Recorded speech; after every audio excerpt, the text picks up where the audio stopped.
So welcome back everybody. Now that we finished the logo design, although most of you agree that it was pretty childish and not kind of a waste of time, whatever, we're going to move on to the nav bar. So what we're going to do is actually design the nav bar. I have what I have. I have what I have, what I have in mind, and that's going to be something like this. So it's going to be the logo. So I'm going to draw the rocket. Here's the crappy rocket that I drew earlier. So something like this.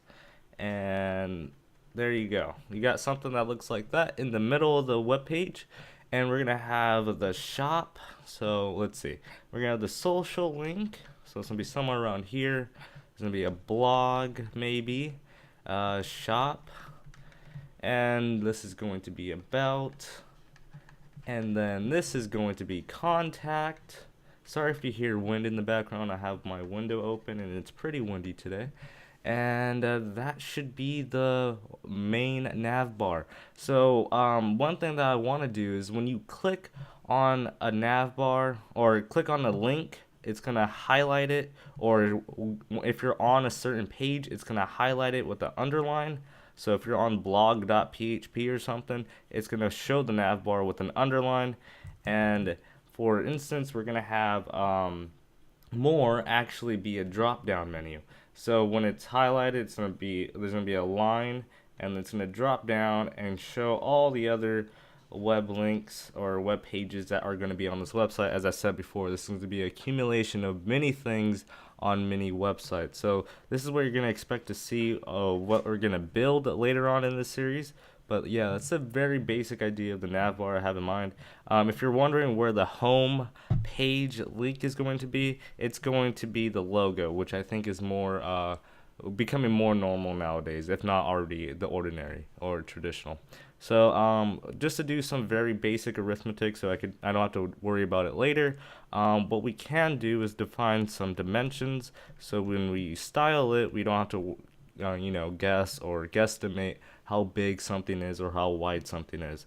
So we're going to define this whole width right here, which is going to be the whole width of the nav bar, and we're going to define it as W. We'll plug in numbers later.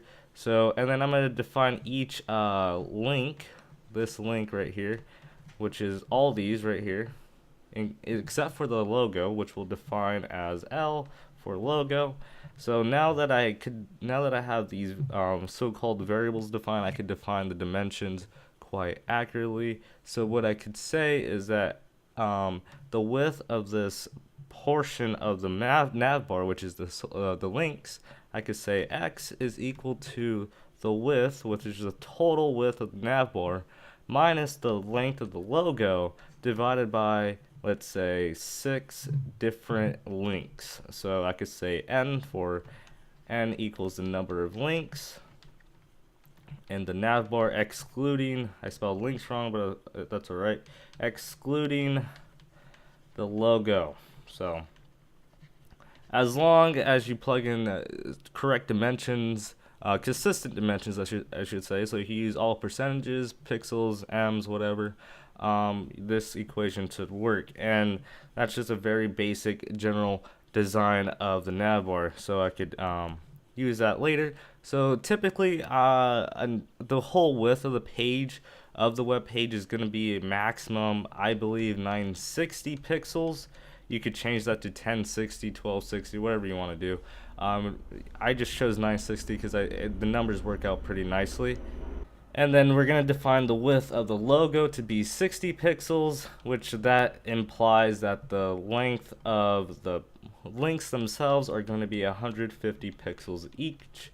So now we can use these numbers within our CSS to define all these width properties. So hopefully you guys see what I'm going for, and that's what we're going to start building in the next video.